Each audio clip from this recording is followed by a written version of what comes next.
आइए हम श्रीमद् भगवद गीता के पवित्र अध्याय 9 राजविद्या राजगुह्य योग का शुभारंभ करते हैं, श्री कृष्ण के पावन नाम का स्मरण करते हुए। जय श्री कृष्ण।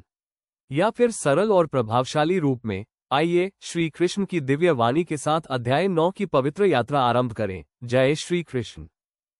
श्री भगवान ने कहा, हे अर्जुन, अब मैं तुझसे वो परम गुप्त ज्ञान और विज्ञान कहूंगा जिसे जानकर तू सब पापों से मुक्त हो जाएगा। ये ज्ञान सब विद्याओं का राजा और सब रहस्यों का रहस्य है। ये सबसे पवित्र है, प्रत्यक्ष अनुभव करने योग्य है, धर्म के अनुरूप है और बहुत ही सुगम है। यह अविनाशी है। जो लोग श्रद्धा नहीं रखते वे इस धर्म को नहीं पाते और संसार में मृत्यु और जन्म के चक्र में ही घूमते रहते हैं।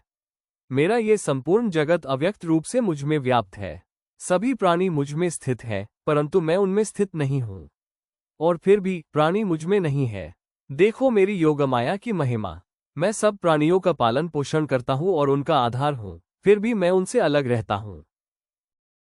जैसे शक्तिशाली वायु हर जगह बहते हुए भी आकाश में ही स्थित रहती है, वैसे ही सभी प्राणी मुझ में स्थित है, ये समझना चाहिए।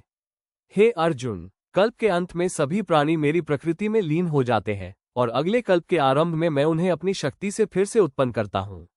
मैं अपनी प्रकृति के द्वारा बार बार इस संपूर्ण समूह के प्राणियों को उत्पन्न करता हूँ जो अपने अपने कर्मों के वश में होते हैं। हे अर्जुन, इन सृष्टि कर्मों में मैं आसक्त नहीं रहता और न ही मुझे इनके फल से कोई लगाव होता है, क्योंकि मैं इन सबसे तटस्थ और अलग रहता हूँ। मेरी अधीन प्रकृति ही इस सृष्टि को चलाती है और उसके द्वारा ही सारे चल अचल प्राणी उत्पन्न होते हैं। मूर्ख लोग मेरे इस मानव रूप को न समझकर मेरी निंदा करते हैं, क्योंकि वे मेरे परम, अजन्मा और अनंत स्वभाव को नहीं जानते। ऐसे अज्ञानी लोग व्यर्थ की आशाओं, व्यर्थ के कर्मों और व्यर्थ के ज्ञान में लगे रहते हैं और वे आसुरी तथा राक्षसी प्रकृति को धारण करते हैं।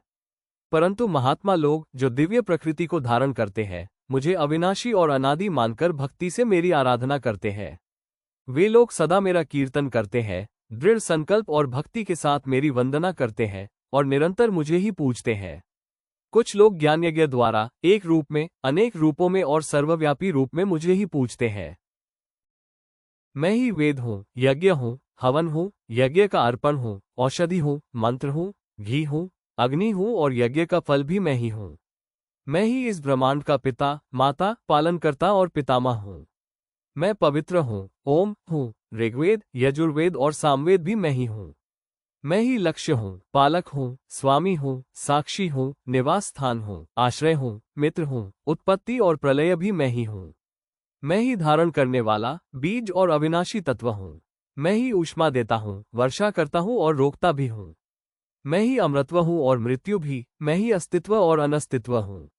जो वेदों को जानकर सोमपान करते हैं और पवित्रता की कामना करते हुए इंद्रलोक जाते हैं, वे अपने पुण्य के फल का आनंद लेते हैं, परंतु पुण्य समाप्त होने पर पुनः मृत्यु लोक में आ जाते हैं। इंद्रलोक में सुख भोगने के बाद जब उनका पुण्य समाप्त हो जाता है, वे पुनः इस नश्वर संसार में लौट आते हैं।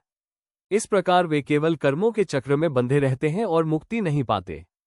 परंतु जो भक्त मन और बुद्धि से केवल मेरी ही शरण लेते हैं, उनकी आवश्यकताओं की पूर्ति मैं स्वयं करता हूँ और उनकी रक्षा भी करता हूँ।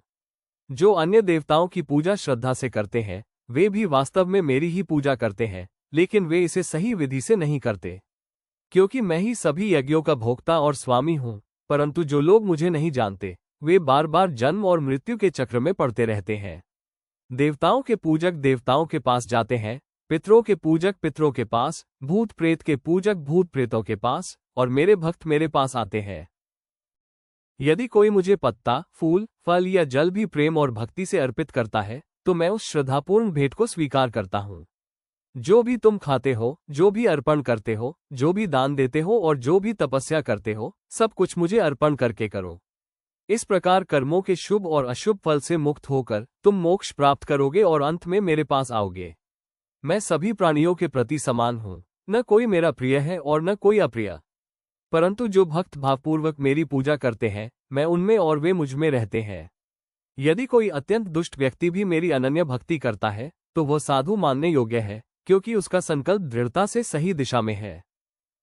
वो शीघ्र ही धर्मात्मा बन जाता है और स्थायी शांति प्राप्त करता है। निश्चय ही मेरे भक्त कभी विनाश को प्राप्त नहीं होते। हे कुंती पुत्र, जो भी स्त्री, वैश्य, शूद्र अथवा पाप्योनियों में जन्म लेने वाले हों, यदि वे मेरी शरण में आते हैं तो वे भी परम गति को प्राप्त करते हैं। तो फिर हे पुण्यात्मा ब्राह्मण और भक्त राजाओं, इस दुखमय और अस्थायी संसार में आकर मेरी भक्ति में संलग्न हो जाओ। मन को मुझ में लगाओ, मुझको भजते रहो, मेरी पूजा करो, मुझे नमस्कार करो। इस प्रकार मुझ में एकाग्र होकर तुम निश्चय ही मेरे पास आओगे। अध्याय 9 से जीवन की 5 बड़ी सीख। सच्ची भक्ति सबसे बड़ा धन है। ईश्वर भक्ति में जाति, पद या संपत्ति का कोई बंधन नहीं। प्रेम और श्रद्धा ही असली भेंट है। भगवान पत्ता, फूल, फल या जल भी तभी स्वीकार करते हैं जब उसमें प्रेम हो। कर्म को ईश्वर को समर्पित करो। हर कार्य को भगवान को अर्पण करने से मन शुद्ध होता है और फल की चिंता मिटती है। समान दृष्टि। भगवान सभी के प्रति समान है। हमें भी बिना भेदभाव के सभी का सम्मान करना चाहिए। भक्ति से परिवर्तन संभव है, चाहे अतीत कैसा भी हो। सच्ची निष्ठा से व्यक्ति साधु बन सकता है। इस स्वतंत्रता दिवस पर हम संकल्प लें कि जैसे हमने देश को गुलामी से मुक्त किया, वैसे ही अपने मन को नकारात्मकता, आलस्य और अहंकार से मुक्त करें। जय हिंद, जय श्री कृष्ण।